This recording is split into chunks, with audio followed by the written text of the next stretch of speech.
Here's an uncomfortable truth about bad bosses. Most of them don't know they're bad. Hey leader, David Burkus here, organizational psychologist and author of 4 best-selling books on helping leaders and teams do their best work ever. And in this episode, we're gonna talk about bosses. We're gonna talk about bad bosses, whether you're working for a bad boss now or whether you're wondering if you're working for a bad boss now, let's be honest, you probably know, or whether you are in a leadership role and you're wondering how your people are perceived. Here's an interesting and sort of uncomfortable truth about bad bosses. Most of them don't know they're bad. I mean, yes, 4% of the population are sociopaths and they probably know, but they don't care. But most leaders, the vast majority of leaders that I've worked with, that I've surveyed, that I've seen in the data, don't know where they went wrong to become a bad boss. Here's what I mean. There are 4 specific types of bad bosses because leaders are always balancing attention between people and productivity and between rules and risk. And what I mean by that is they're always balancing attention between how much do I focus in on my people and how much do I need to hit our numbers, to hit our productivity goals.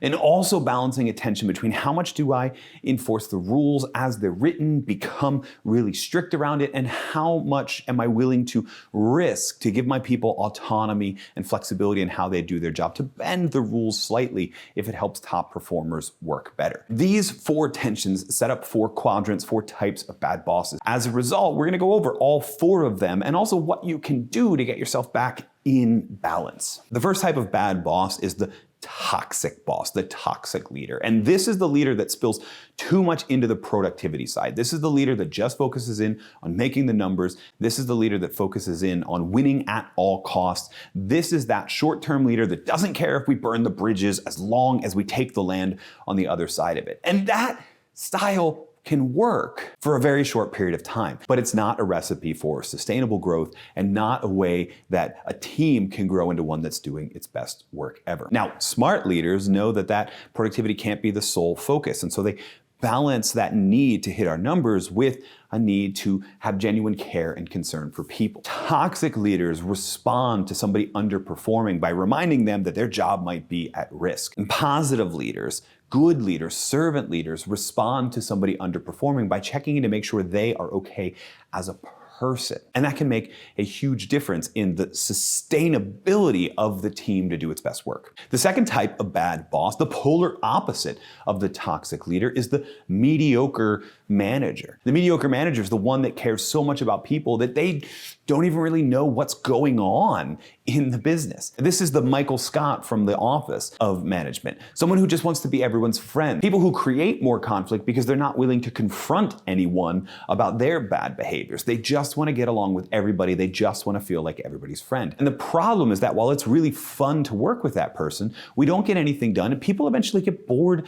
and unmotivated. It's great to have a people focus. It's important to put people first, but that doesn't mean they're the only. You still have to care about that level of productivity because what people want from their job is to grow, is to feel a sense of progress. And that's only going to happen if you're holding them accountable to doing the work they need to do, especially if that work stretches them a little bit. You see now this tension between these first 2 elements. If you spill over too much on the productive side, you become toxic, but you can't course correct by focusing only on the people because then your whole team becomes mediocre performers. The third type of bad boss is the micromanager. This is the person who overemphasizes on rules in the rules versus risk tension. This is the person who makes sure everyone's following the letter of the law in every single policy and procedures manual that the organization has come up with, and the person who gets a kick out of making new policies to add to the manual. This is the type of person that responds to every letdown and every underperforming person on their team with a new rule and a new policy. A lot of times they do this because they don't want to get burned again,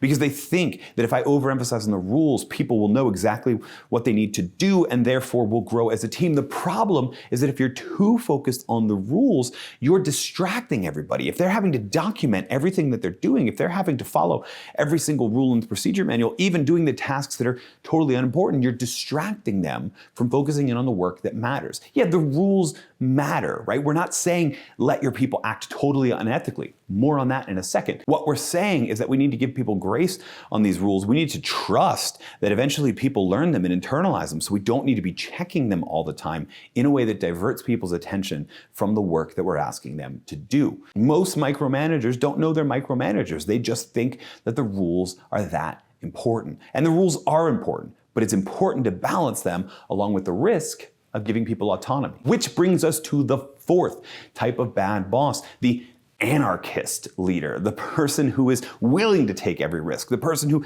hates the rules and hates the rule book. And I'll be honest, these people are pretty rare because they usually don't get promoted.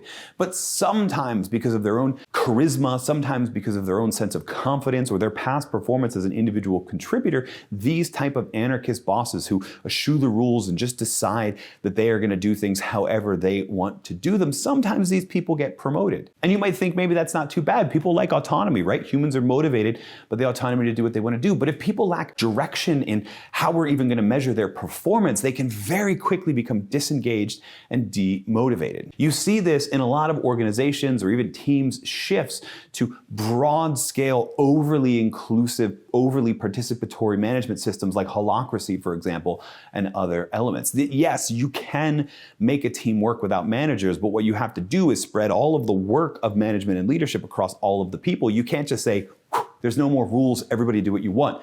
Very quickly, everybody wants to find a different place to work. So those are the four types of bad bosses. And you see what I said at the top, as controversial as it may be. Most of the people that spill over into one of these four categories don't know they're a bad boss. What happens is that they've decided to emphasize a particular quadrant. Something in their past experiences or their personality or their preferences has told them that this one is the most important.